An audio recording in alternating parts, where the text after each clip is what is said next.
I think of literacy as an equity issue and as a civil rights issue, because being able to read allows access to opportunities and choice. We want our students to be able to choose what they want their future to look like. Without literacy, they do not have very many choices. One of the things that is important to think about when we think about teaching literacy, teaching reading and literacy, is that it is a systems level approach. We can't just fix one little thing and expect that we're going to get socially significant outcomes.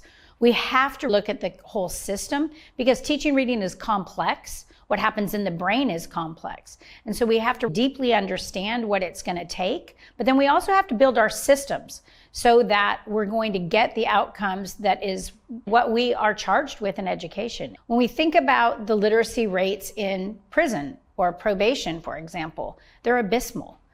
Those students have very few options. And so oftentimes it becomes a downward spiral.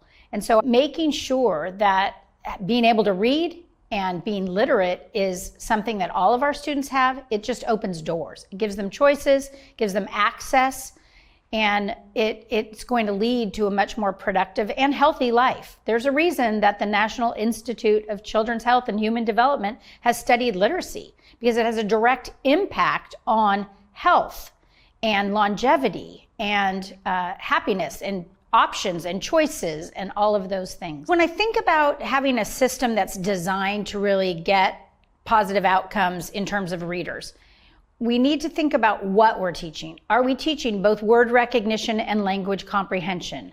Are we attending to engagement and motivation factors?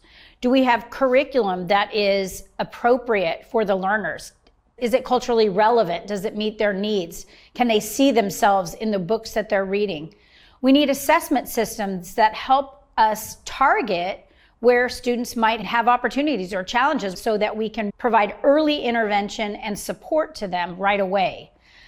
One of the key factors to improve literacy outcomes is to use universal screening and early intervention, because the sooner that we can provide the kinds of supports that a young reader needs, the more likely they are to have a successful reading career. We want to provide the kinds of intensive supports that they need early and set them on the right course to become a reader. When I think about particular learners and the experiences that I've had with them, seeing them be able to read a word, I can think of one particular first grader. I was in a first grade classroom and the student was really struggling with blending. This particular learner, finally, I was really, cat, he got it.